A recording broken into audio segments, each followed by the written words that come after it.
So now that we have it set up to where we can actually purchase the mystery box, granted we don't, decrement points, when we get to this point where the firearm has been selected and is going back down, I want to be able to be prompted to one, actually be able to trade the firearm, which I believe is the message I have to look up and actually see what it actually says. And two, I want to actually be able to get said firearm. So if we take a quick look at our event listeners here, we have on wall weapon purchased. And basically what this ends up doing is this is basically a gameplay event that is pretty much more or less listening from our event listeners here. So anytime, we receive a gameplay event with this tag here, purchase wall weapon, we're going to go ahead and take said wall weapon and basically add it to our equipment. That's really all it's doing. And it's doing all the logic that we actually want to do for the mystery box as well. So we're going to want to rename this to be a little bit more generic, as well as, same thing, rename the tag. But for now, we're going to be utilizing this tag. So to begin, let's go ahead and take a look at roughly how this is kind of working. So we have a purchase in progress. We have kind of, some different states and whatnot. And we want to change it up to where only at a specific time, such as the wall weapon being lowered, which is done by this boolean here, then we can go ahead and basically enable the ability to purchase, or not purchase, grab the firearm. So in our interact, let's go ahead and take our second condition here. So if we have authority, then we're going to have a second if statement. So if a purchase is not in progress, then we make a purchase become in progress. And otherwise, meaning there is a purchase in progress, we need to check and see if the wall weapon has finished its interpolation, which is this B weapon mesh interp to finish complete. So else if B weapon mesh interp to finish complete, here we can fetch the firearm. So that's going to be at a specific point, which would be, when the firearm's up here, that boolean turns to true, and the entire time it is floating back down, it is still true. So in here, we can pretty much have a completely different type of interaction. So UE log, log temp, warning, text. Let's do grabbing firearm. Let's just try a very simple print to make sure that this actually is working as expected. Okay, once our live coding is up, go ahead and do our purchase. Pressing F, nothing's happening. And I press F now, and still nothing is happening. So something is being missed. Let's check the can interact function, which is right here. And basically this dictates, if there is a purchase in progress, then we can simply not interact.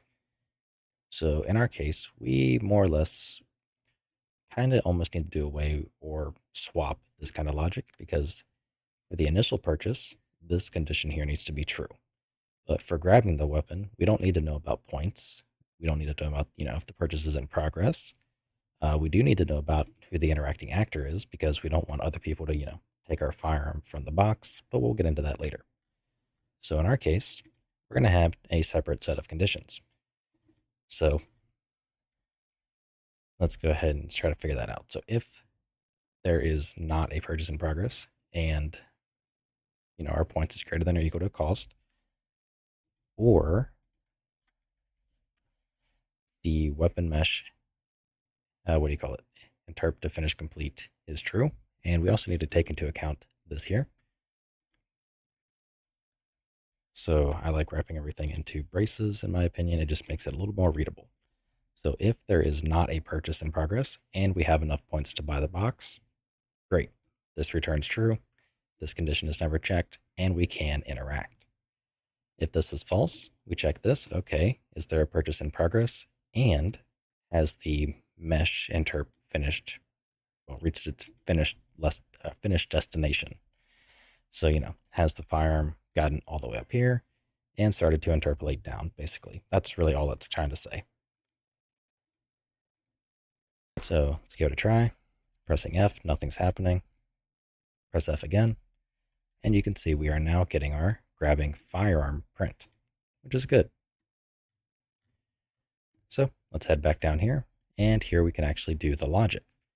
So in our case, we want to send a gameplay event, so we need the U ability system blueprint library, send gameplay event to actor.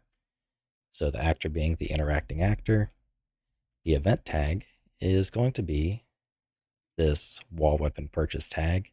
And again, that's something we're going to have to change. And then it takes a payload. So a F gameplay event data. Gameplay event data, call it payload.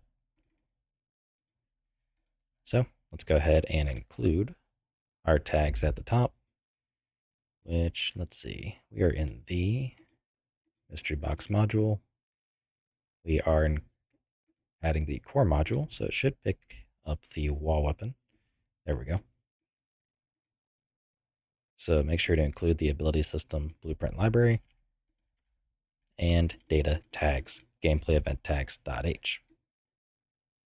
Because once we have that, we're pretty much ready to send in what we need. So if we look at our on-wall weapon purchased, which it fires from the payload, it has a target. So this target here is basically the spawn firearm. So what we need to do is, well, simply spawn said firearm. So if we look here, we have our, selected weapon data asset and all that. So we know what we need to spawn. So in our case, we're going to go ahead and spawn it. So let's do, actually we need to spawn it at a separate, no, actually we can do it right here, duh. So we're going to go ahead and do a get world, spawn actor of the type. Let's do, what would the type be? A firearm? No, because we don't want it to depend on that. So we'll do a actor, and we have an interface for doing the data asset stuff. So then we don't really care about much else in this case. So basically, if a actor, let's do, what do you call it? We'll just call it weapon.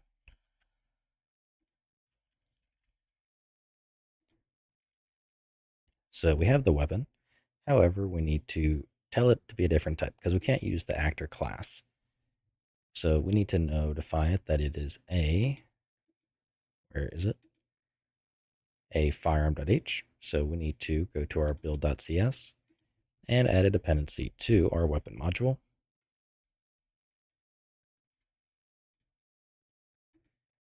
And the actor type will be a firearm. So set that as the class. And actually, now that I'm thinking about it, yeah, we're going to end up probably refactoring this because I had mentioned before having the, let's see, where's the array of data assets? This right here, our weapon data assets not really being done in this manner. They're going to be moved to the project settings. And I also want to have, in conjunction with the primary data asset, the actual, what do you call it? The class to use in conjunction with it. So just keep in mind that this logic here is more or less going to be temporary for when we do the little bit of a refactor. So just keep that in mind. So let's go ahead and include firearm/firearm.h. So that way we can spawn the weapon. And in our case, we want to set the data asset. So set construction data asset and pass in the selected weapon data asset.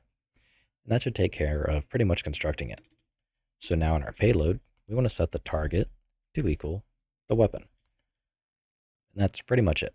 So this will spawn the firearm, construct it, and send all the information over to our on-wall weapon purchased. So let's give that a try. We can close out of the editor, recompile, and relaunch. Okay, so back in the editor, let's just see what happens. So we buy the box. We grab, of course, it's the 1911. There, let's try to get anything else. We press F, and there we go. We have our BAR from the box. And everything works pretty much the same way it's supposed to. So, for the most part, that's going to handle our purchasing, or not our purchasing, but our grabbing from the box logic. And in here, we need to more or less kind of, I guess you could say, force end the purchase. So we're going to have to take into account for that But for the time being, let's also go ahead and we'll just play as a client and check the replication. But it should be pretty much the same. So we buy it, grab the STG from it. And it's also, I think there's also an issue where if I buy it, or if I press F again, yeah. So you can see it just gave me another STG. So it swapped the STG for, well, the STG. And you can see it is no longer working. So we have some bugs that we have to iron out, but we're at least kind of getting along the right track. So with that implemented and out of the way, I will see you in the next video. If you like what I'm doing and you want to help support me, you can find a link to my Patreon in the description below where you can also get early access to this entire series.